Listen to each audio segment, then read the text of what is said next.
Periodic trends in properties of elements. First, we'll discuss the trends in physical properties. There are numerous physical properties such as melting point, boiling point, heat of fusion, heat of vaporization, heat of atomization, density, which show periodic variations, but they are indirectly related to the electronic configuration of atoms. However, some physical properties such as atomic radii, ionization enthalpy, electron gain enthalpy, electronegativity, they are directly related to the electronic configuration of atoms. So we will discuss these properties and their periodic trends. First, we will discuss atomic radius. The size of the atom is a very important property because many physical and chemical properties are related to the size. Now, if we assume the atom to be spherical, the atomic size is given by the radius of the sphere and it is called atomic radius. The term atomic radius means the distance from the center of the nucleus to the outermost shell of the electrons. But it is very difficult to determine the exact radius of an atom because of the following reasons. The first is the size of the atom is very small, right? So the second reason is according to the probability picture of electrons, an atom does not have a well-defined boundary. The probability of finding the electron is never zero even at large distance from the nucleus. Also, it is not possible to isolate an atom and measure its radius. The atomic radius of an atom is affected by the presence of other atoms in its neighborhood. So the size of the atom may change in going from one set of environment to another. Last but not the least, the size of the atom changes from one bonded state to another. So we can arbitrarily define atomic radius as the effective size, which means the distance of the closest approach of one atom to another atom in a given bonding situation. For example, atomic radius can be assigned different names such as covalent radius or metallic radius. Now, this covalent radius is taken for non-metallic elements and metallic radius is definitely taken for metals. So, a practical approach to estimate the size of the atom of a non-metallic element is to measure the distance between two atoms when they are bound together by a single bond in a covalent molecule. And from this value, you can calculate the covalent radius. Let's see the definition of covalent radius. Please, you can note down the definition. See, covalent radius is defined as 1/2 of the distance between the nuclei of two covalently bonded atoms of the same element in a molecule. So, for a homonuclear molecule, that is which is made up of same elements, the covalent radius is defined as internuclear distance between two bonded atoms divided by 2. So we see here, this is a hydrogen molecule and the internuclear distance between two hydrogen atoms, internuclear distance is from nucleus to nucleus, that is the internuclear distance. The internuclear distance between two hydrogen atom in hydrogen molecule is 74 picometers. Now 1/2 of this distance, that is 37 picometer, is the covalent radius, right? So the covalent radius will be 74 divided by 2 is 37 because the definition says that 1/2 of the distance between the nuclei of two covalently bonded atoms of the same element in a molecule. So after covalent radius, there is another radius which is taken for metals, that is the metallic radius, and it is taken as 1/2 of the internuclear distance separating the metal cores in the metallic crystal. For example, The distance between two adjacent copper atoms in solid copper is 256. So the metallic radius will be half of that, that is 128. For simplicity, we will use the term atomic radius. It refers to both the metallic radius and the covalent radius. I hope this is clear. So covalent radius is taken for non-metals and metallic radius is taken for metals. Now this atomic radius can be measured by X-ray or other spectroscopic methods. Let's discuss about the variation of atomic radius in periodic table.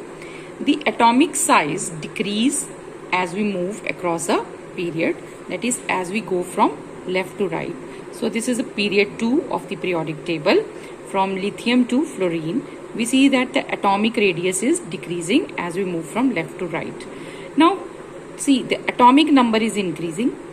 When atomic number increases, the nuclear charge also increases by 1 unit, and the electrons, they are being added in the same shell.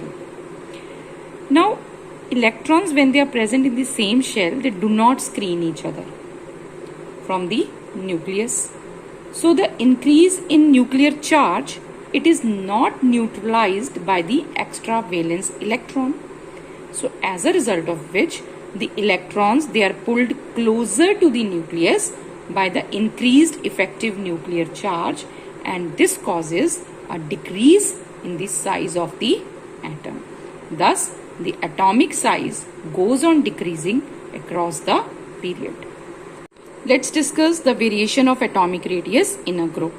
As we move from top to bottom, we find that the atomic radius increases in group 1 as well as we find the increase in group 17 also. Now as we move down the group, the atomic number is increasing, the nuclear charge is increasing, so we should expect a decrease in the atomic radius, but we find that atomic radius is increasing. So this is because as we move from one atom to another, the principal quantum number increases. Now we know that principal quantum number deals with the energy levels. That means the energy levels are increasing.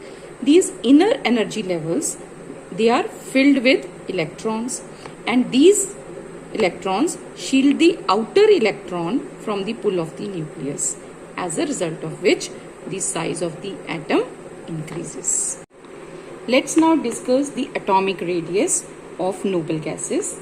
We find that there is an abrupt increase in the atomic radius of noble gases. This is because that the values for other elements are for covalent radius, while the value of neon is not covalent radius because neon cannot form any two molecules.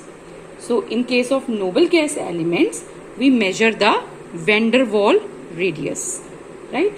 Because these atoms, they are held together by weak van der Waals forces in solid state. So we can define the van der Waals radius as the 1/2 of the internuclear distance between the nuclei of two adjacent atoms of the substance belonging to two neighboring molecules in the solid state. Let's take the example of chlorine. So this is one chlorine molecule, this is another chlorine molecule, and this is the internuclear distance between two non-bonded atoms of the chlorine molecule, that is 360.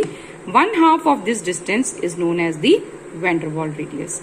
So it is 1/2 of the internuclear distance, this is the internuclear distance, between the nuclei of two adjacent atoms. This is one atom, this is another atom of the substance belonging to two neighboring molecules. This is one molecule, this is another molecule. So these atoms are in non-bonded conditions, and we take the internuclear distance, and half of that is the van der Waals radius.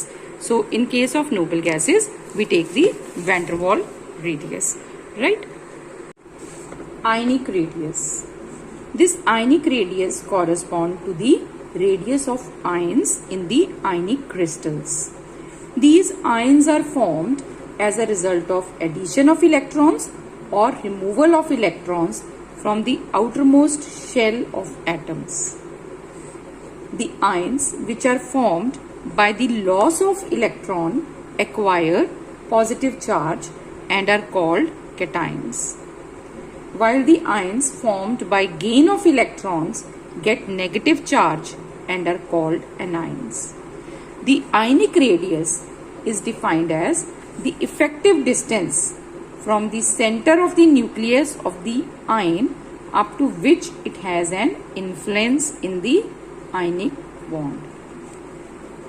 Now, the cation is smaller than the parent atom and anion is larger than the parent atom. Let us see why. See, the cation radius of the cation is smaller than that of the parent atom.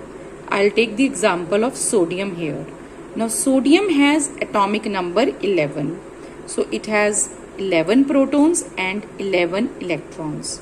Now, sodium lose one electron and it becomes sodium ion, or we call it as cation, right? So now the sodium cation has how many electrons? 10 electrons. But the nuclear charge is same, that is for sodium atom also it was 11 and sodium ion, that is cation, it is 11. Now the same charge is acting on lesser number of electrons. So the same charge is acting on lesser number of electrons, and as a result of this, the effective nuclear charge per atom, the effective nuclear charge per electron increases and the electrons are more strongly attracted and are pulled towards the nucleus. So this causes a decrease in the size of the ion. Now, the size of the anion is larger than that of the parent atom. For this, I take the example of chlorine. Chlorine has atomic number 17. It has 17 protons, 17 electrons. When it gain one electron, it become chloride ion. We call this negative ion as anion. Now, it has now 18 electrons. The nuclear charge in both the cases is 17. So previously 17 positive charge was controlling 17 electrons. But now 17 plus 17 positive charge is controlling 18 electrons. As a result of this, the nuclear charge now acts on larger number of electrons than were present in the neutral atom. So in other words, the effective nuclear charge per electron is reduced and the electron cloud is held less tightly by the nucleus. This causes an increase in the size of the ion. Isoelectronic species. Isoelectronic ions are the ions of different elements which have same number of electrons but differ from one another in the magnitude of nuclear charge. So we see here one isoelectronic series in which we find that they all are having 10 electrons but their nuclear charge increases. Here the nuclear charge is +8, +9, +11 and +12, and we can see here the ionic radius is 140, 136, 95 and 72. Now we find that as we move from one ion to the other, the nuclear charge is increasing, and as a result of this, the force of attraction by the nucleus on the outermost electron also increases. So the electrons, they are pulled more and more strongly and thus the size decreases.